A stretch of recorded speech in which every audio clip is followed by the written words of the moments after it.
দুর্ভোগান্তির মধ্যে পড়ছি আমরা। ঠাকুরগাঁয়ের ট্রেন আমাদের একতা এক্সপ্রেস, আমরা ট্রেন পাই না যথাসময়ে। এখন আমরা তো অনলাইনে টিকিট পেয়েছি, এখন আমরা অনলাইনে টাকা ফেরত পাবো কিনা এই বিষয়ে আমরা একটু অনিশ্চিত আছি। আমরা ট্রেনটা এখন যদি আমাদের সরকার যাই করুক, মানে এই বিষয়ে যদি ওরা একটু তাড়াতাড়ি খুব দ্রুত পদক্ষেপ নেয়, তাহলে জনগণের ভোগান্তিটা অনেকটাই কমে যাবে, এটা বলি।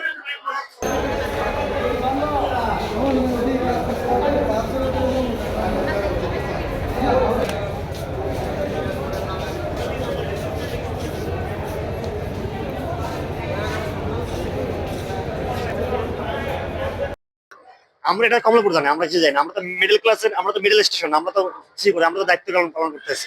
এই মুহূর্তে স্টেশনের অবস্থা জানতে চাচ্ছি। এই তো আমরা তাদের অনলাইন টিকিট ফেরত দিচ্ছি, তাদের কাউন্টার টিকিট ফেরত দিচ্ছি, তাদেরকে বুঝাই বলতেছি। এই ছাড়া আমরা কি করবো? ওই যে বিআরটিসি চালু করছে তাদেরকে বলতেছেন বিআরটিসি তে যান। এটা তো কমলাপুর থেকে, এখানে আমাদের এখান তো বিটিসি এখনো আসে না। এখন বলছে তো দুই পাশ থেকে চলবে। এখানে তো আমাদের এখন আসে না, কমলাপুর থেকে অলরেডি চলতে আসছে। আচ্ছা, পরামর্শ দিচ্ছেন ওদেরকে? হ্যাঁ, আমরা তো তাদেরকে অনলাইন ফেরত দিয়ে দিচ্ছি, কাউন্টার ফেরত দিচ্ছি। আর আমাদের বিটিসি কমলাপুর থেকে আছে, কমলাপুর থেকে আমরা বলে দিচ্ছি। আমাদের এছাড়া তো আমাদের কোনো তথ্য নেই আমাদের কাছে। আমরা এটা যারা বলছি আমরা সেটা কাজটা করে দিচ্ছি। ট্রেন টাইম ওভার হয়ে গেছে, তাদেরকে আমরা কাউন্টার ফেরত দিয়ে দিচ্ছি। ধারায় বেশিতে আসলে অনেক সময় হঠাৎ করে আসছি বাসা থেকে, জানি না, দেখিও নাই অনলাইনে, আইসা শুনতেছি কর্মবিরতি। দেখা গেলো আমরা জার্নি করবো, গন্তব্যস্থলে পৌঁছাইতে আমাদের হচ্ছে এই এখন পরিবার নিয়ে আসছি, পরিবারের সাথে ডিসিশন নিচ্ছি কিভাবে কি যাবো।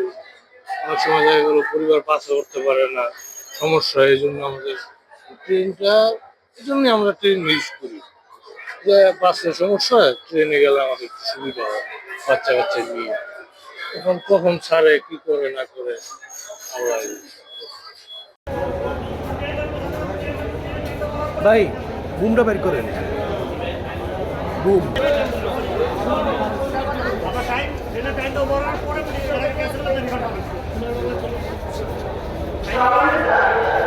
গ্রামীণ কর্মচারী ঐক্য পরিষদের কর্মবিরতির কারণে সাধারণ ট্রেন চলাচল ব্যাহত হয়। আমরা সাধারণত অনলাইনে টিকিট